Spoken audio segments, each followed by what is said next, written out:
내 몸을 지키는 건강한 습관, TV홈닥터 더 나은 클리닉. 오늘도 건강 정보를 들고 온 소영이가 찾아왔습니다. 여러분, 오늘도 밝은 하루 보내고 계신가요?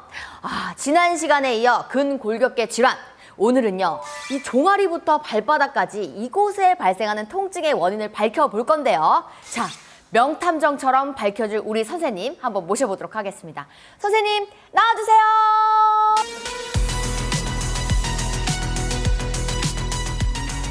지난 시간에 이어서 정말 이게 지금 문의가 정말 폭주합니다. 이 근골격계에 대해서 궁금해하시는 분들이 굉장히 많거든요. 네. 약간 오늘은 또 어떤 내용을 전해주실 건가요? 네, 오늘은 지난 시간에 이어서 네. 하지의 무릎 아래부터 종아리 뒤쪽, 네. 발바닥까지 이어지는 근육들에 생기는 근골격계 질환에 대해서 알아보도록 하겠습니다. 그럼 종아리부터 이 발바닥 끝까지 이 부위는 구체적으로 어디를 지칭하시는 걸까요? 일단 많이 오시는 질환군이 이 종아리 뒤쪽에 후근육군, 후근육군. 그렇죠. 그리고 네. 전근육군. 여기는 그렇죠. 뒤에 있으면 후근육, 그쵸. 앞에 있으면 전근육. 전근육. 그리고 아킬레스건이 뒤쪽에 발 뒤꿈치 뼈에 붙는 아킬레스건. 네. 그리고 종골 발 뒤꿈치 뼈부터 발가락까지 이어지는 족저근막, 발바닥 근막에도 많은 질환이 찾아오십니다. 제가 족저근막염까지 갖고 있어서 네. 약간 조금 더 오늘 주제에 대해 솔깃하긴 한데요. 약간 이런 실제로 종아리 통증을 호소하시는 분들이 굉장히 많습니다. 주로 어떤 질환으로 이 통증이 나타나는 걸까요? 크게 5가지 질환군이 있는데요. 먼저 가장 흔하게 오시는 분들은 단순 근육통입니다. 예. 보통 신체 활동이 많으신, 많이 걸으시거나 네. 과도하게 운동하시거나 하시는 분들. 또 하나는 척추에서 내려오는 신경 방사통, 하지 방사통으로 네. 내려오시는 통증, 종아리 통증을 호소하시는 분들이 있고요. 최근 들어서 예전에 진단하지 못했던 미세한 하지정맥류에 의해서도 종아리 통증이 흔하게 발생할 수가 있습니다. 저도 자면서 그런데 그것도 혹시 똑같은 걸까요? 자다 갑자기 쥐가 나는 경우가 있잖아요. 그렇죠. 그런 경우도 네. 그렇게 야간통을 호소하시는 분들, 쥐가 난다, 저리다, 그런 미세한 하지정맥류라든지 하지 불안증후군이라고 해서 흔하지는 않지만 어떤 신경 약물 치료가 필요한 분들도 있습니다. 근데 이렇게 뭐 그렇게 좀 정말 이렇게 심하게 오는 게 아니라 한 번씩 쥐가 올 때는 네. 정말로 야옹을 외치면 이게 치료가 될까요? 저도 해본 적이 없어서. 그럼 저도 네, 한번 쥐 났을 때 야옹을 네. 한번 불러보고 제가 네네. 이게 치료가 되면 한번 선생님께 아. 말씀을 드리도록 네, 하겠습니다. 감사합니다. 또 하나가 당뇨로 인한 혈액순환 장애로 인해서 또 오실 수가 있거든요. 네.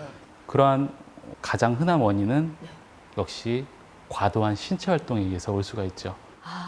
신체 활동 뭐 앉거나 장기간 앉아 있던지 아니면 계속 그렇죠. 움직이고 오래 서 있으신. 있거나 많이 걸으시거나 네. 최근에 급격하게 운동을 시작하셨거나 네. 체중이 실리는 모든 것은 다 종아리 통증을 유발하거나 악화시킬 수가 있습니다. 지금 보시는 사진에서처럼 오래 앉아 계시거나 오래 서 계시거나 무거운 물건을 번쩍번쩍 드시는 일이나 웨이트 운동 하시면은 아무래도 종아리 통증이 더 쉽게 올 수가 있죠. 이게 X 친 거는 이제 좀 올바르지 못한 자세고 그렇죠. 그 이제 V는 올바른 자세인 거잖아요. 그렇죠. 운전할 때도 혹시 저거 두 개는 어떤 게 의자를 조금 더 뒤로 제낀 건가요? 그 목허리를 네. 반듯하게 세워서 바른 자세로 또 운전을 하셔야 되고 네. 또 장거리 운전 3시간, 4시간 같은 엑셀 브레이크 밟으시면은 네. 이 앞에 아까 말씀드린 대로 정강이 통증이 쉽게 올 수가 있습니다. 맞습니다. 네. 그렇기 때문에 이제 운전할 때도 똑바른 자세로 조금 해주고 운전하다가도 스트레칭하는 건 또 기본입니다. 중간중간에 쉬어주시고. 이야, 서당계 3년의 풍어를 읊는다는. 그렇죠. 이제 두 번째 시간에 이어서 바로 네. 이제 또 제가 많이 배운 것 같습니다. 근데 잘 때도 제가 옆으로 자는 습관이 있긴 하거든요. 네, 그렇죠. 예, 그럴 때도 약간 조금 몸을 살짝 펴서 자는 게 좋은 겁니까? 환측, 아프신 부위가 딱딱한 맨바닥이라든지 그 부위에 눌리지 않게 주의하시는 게 또 그만큼 중요합니다. 상처가 났다고 생각하시면 딱 맞으세요. 맞아요. 상처가 났는데 거기에 계속 자극을 주고 하시면은 딱쟁이 앉으려고 하는데 뛰고 하시는 거죠. 그러면 흉이 또 질 수 있으니 정말 위험하죠. 보이진 않지만 네. 염증 반응, 상처가 났다고 생각을 하시면 딱 맞습니다. 그렇다면 이렇게 특히나 주의가 필요한 특정 위험군이 또 있을까요? 네, 아무래도 아까 말씀드린 것처럼 네. 오래 서서 일하시는, 쪼그려 앉아서 뭐 밭일 하시거나 하시는 농사일 하시거나 네. 뭐 식당일 하시는 분들도 참 진료실에 많이 찾아오십니다. 그런 신체 활동이 많으신 직업군들에서 종아리 통증을 많이 호소하시고 내원하십니다. 예. 그러면 그 진단에 따른 치료 방법은 또 어떤 게 있을까요? 우선은 질환군에 따라서 당연히 네. 치료도 달라지겠는데요. 단순 근육통으로 진단이 된다고 한다면 초기에는 약물 치료, 물리 치료로 시작을 하게 됩니다.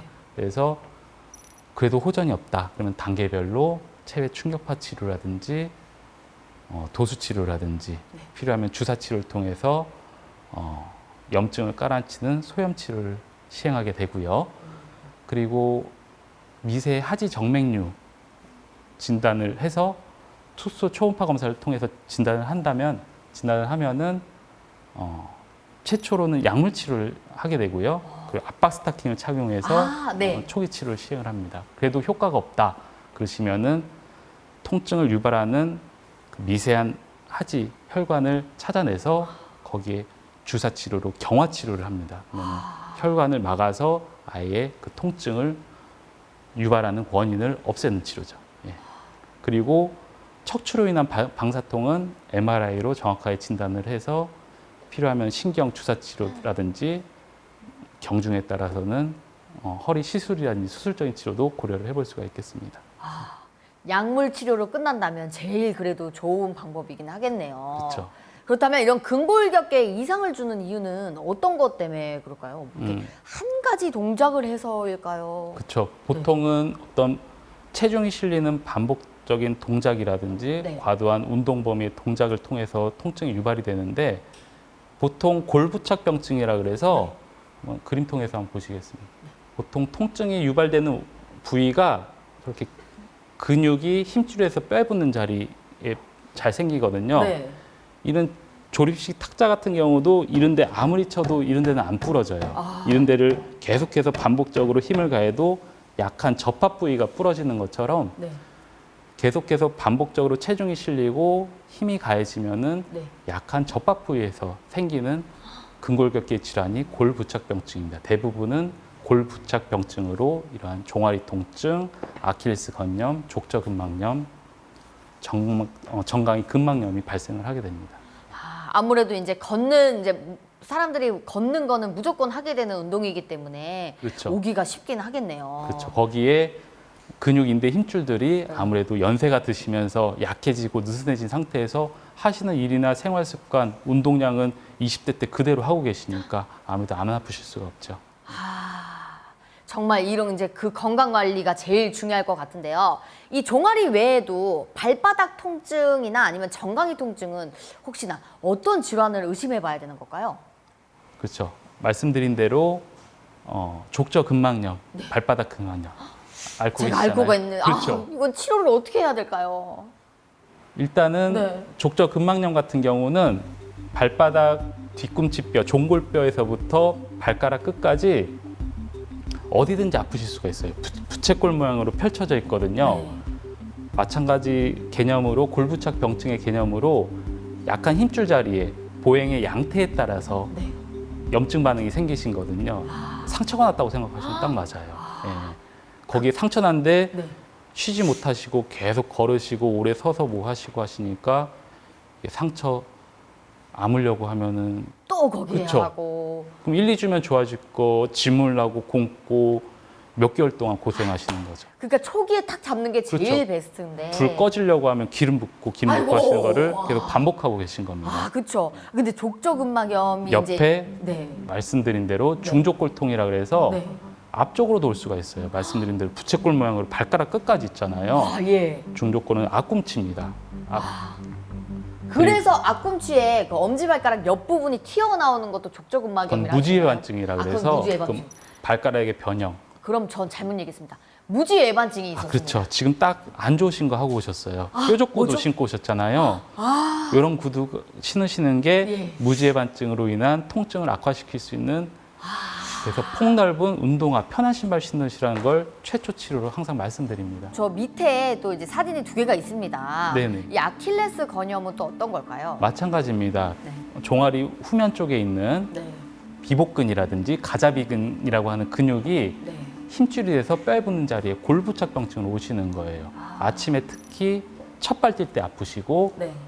또 옆에 있는 정강이 근막염도 마찬가지입니다. 우리 피부와 뼈까지의 사이가 가장 거리가 짧은 부위가 이 정강이 뼈거든요. 예. 그만큼 근육인데 힘줄들의 작은 외상 외력에 의해서도 쉽게 염증 반응이 오실 수가 있습니다. 아, 약간 뼈와 살이 가까이 붙어 있기 때문에 그렇죠. 조금 더 자주 올 수 있겠네요. 아무래도 과도한 스포츠 활동하시면은 정강이 근막염으로 고생하실 수가 있죠.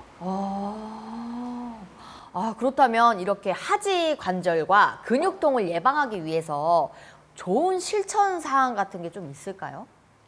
라이스, 라이스. 네, RICE. 이게 라이트. 네. 좋은 질문이에요가 아니었군요. 그렇죠. 예방 라이스. 치료법입니다. 이렇게 급성 통증이 있으실 때 R, 레스트, 레스트. I, 아이싱, 아이싱. 냉찜질, 네. C, 컴프레션, 컴프레션. 압박. 압박. 그리고 E는 엘리베이션입니다. 그건 어떤 거죠? 다리 아프신 부위를 심장 높이와 높게 이렇게 올려놔 주시는 거예요. 누워서 쉬실 수 있을 때 네. 심장 높이보다 높게 베개 한두 개 쌓아놓고 발부터 무릎까지 이렇게 올려놔 주시면은 붓기가 빨리 가라앉고 통증이 쉽게 더 완화될 수가 있는 겁니다. RICE. 라이스. 그렇죠. 붓기 열감이 있을 땐 냉찜질. 냉찜질. 그렇죠. 근데 그런 증상이 붓기 없다. 열감이 없을 때는 오히려 온찜질. 따뜻한 온찜질도 괜찮고요. 근데 냉찜질, 압박, 붕대, 다리 거상 다 까먹고 안 하셔도 되는데 네. 제일 중요한 건 휴식입니다. 아플 때는 휴식을 주셔야 돼요. 그걸 못 하셔서 진료실에 반 이상의 분들이 오시는 겁니다. 저도입니다. 발이 그렇게 아픈데 지금 또 하이힐을 신고 있는 제 자신이 지금에서야 후회가 되네요. 왜냐하면 사람은 3초 만에 또 까먹는다고 또 다음 주에 또 이거 신고 올 수도 있긴 하는데 네. 다음 주에 정신 차리고 이제 운동화를 신고 제 족저근막염 이 발을 사랑해 보도록 하겠습니다. 네, 무지해반증. 네, 무지해반증이죠. 네. 또 잘못 얘기했네요. 이래서 사람은 까먹는다는 거예요. 네. 예. 자, 이번 시간에는요, 종아리 아래 찾아올 수 있는 근골격계 질환에 대해서 알아봤는데요. 우리 TV홈닥터 더 나은 클리닉 유인선 선생님 영상 계속 돌려보시면서 자신에게 사랑하고 더 아껴주는 그런 하루하루를 보냈으면 좋겠습니다. 자, 지금까지 TV홈닥터 더 나은 클리닉이었고요. 우리는 마지막으로 인사 한번 드릴까요? 여러분, 오늘도 건강하세요.